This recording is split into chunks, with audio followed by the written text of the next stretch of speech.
Assalamualaikum warahmatullahi wabarakatuh. Perkenalkan, nama saya Adi Khairul Anam, NIM 181091112, kelas A IPS 5. Di sini saya akan menganalisis dan memberi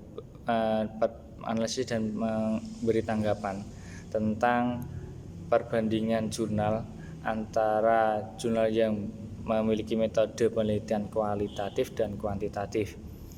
Oke teman-teman, saya sudah mengumpulkan dua jurnal, yaitu yang pertama jurnal yang dari akun resmi Restendikti yang bertingkat Sinta 1. Yang kedua yaitu jurnal yang saya dapatkan dari Google Scholar atau Google Cendekia. Sebelum kita memberikan perbandingan antara dan analisis dari kedua jurnal tersebut, kita membahas terlebih dahulu yaitu tentang metode penelitian kualitatif dan kuantitatif. Pada umumnya banyak yang mengira bahwa penelitian kuantitatif itu tentang angka, dan sedangkan penelitian kualitatif itu tentang kata. Tapi secara umum penelitian kuantitatif merupakan sebuah metode yang menekankan pada sebuah aspek pemahaman lebih mendalam terhadap suatu masalah daripada melihat sebuah permasalahan. Terus yang untuk penelitian kualitatif yaitu sebuah penelitian riset yang sifatnya deskripsi, yaitu berupa kata dan cenderung menggunakan analisis dan lebih menekankan proses maknanya. Seperti itu ya teman-teman ya, untuk pengertian perbandingan antara metode kualitatif dan kuantitatif. Oke, sekarang kita akan menganalisis antara jurnal yang sudah saya dapatkan, yaitu yang jurnal pertama yaitu tentang yang berjudul Manajemen Implementasi Kurikulum Strategi Penguatan Implementasi Kurikulum 2013, dan yang jurnal kedua yang berjudul Internalisasi Nilai Pendidikan Melalui Aktivitas Masyarakat sebagai Sumber Belajar Ilmu Pengetahuan. Kita bandingkan terlebih dahulu dari judul tersebut. Oke teman-teman, kita bandingkan terlebih dahulu dari mulai judulnya tersebut.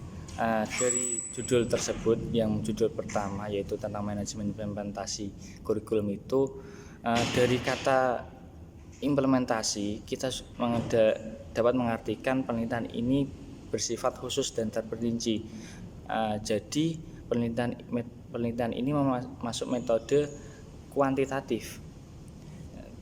Terus untuk yang jurnal kedua yaitu berjudul Internalisasi Nilai Pendidikan Melalui Aktivitas Masyarakat sebagai Sumber Belajar Ilmu Pengetahuan Sosial, itu termasuk dalam metode kualitatif, yang dimana judulnya mempunyai arti yang bersifat umum, fleksibel, dan dinamis. Terus untuk perbedaan antara jurnal pertama dan jurnal kedua, di dalam jurnal pertama strategi penelitiannya yaitu untuk mengambil datanya dari jurnal pertama yaitu berupa studi kasus, di mana dipilih studi kasus yaitu karena pantas untuk digunakan untuk menjawab pertanyaan bagaimana. Kenapa bagaimana? Karena di dalam jurnal pertama mempertanyakan bagaimana implementasi kurikulum dan bagaimana strategi penguatannya, sehingga dapat menghasilkan penelitian yang relevan sesuai pengertian awal tadi, menekankan pada aspek yang mendalam. Nah, untuk jurnal yang kedua yaitu dengan menggunakan metode pengumpulan datanya dengan menggunakan wawancara, observasi, dan dokumentasi. Pengumpulan data seperti ini biasanya membutuhkan sumber-sumber informasi yang berupa sampel yang akan diberikan kepada siswa atau narasumber yang akan kita cari dengan menggunakan data yang sangat banyak untuk mencari keakuratan datanya. Jadi secara singkat, jadi perbandingan jurnal kedua jurnal kedua ini dari jurnal pertama, yaitu menggunakan metode kuantitatif yang mana menggunakan data angka yang membuat data ini semakin akurat dan semakin menjadi data yang mutlak.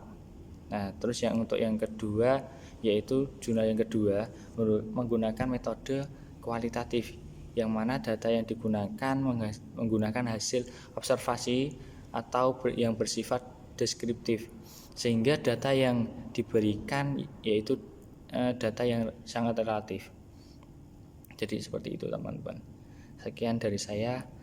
Apabila ada salah kata mohon dimaafkan. Wabillahi taufiq hidayah. Wassalamualaikum warahmatullahi wabarakatuh.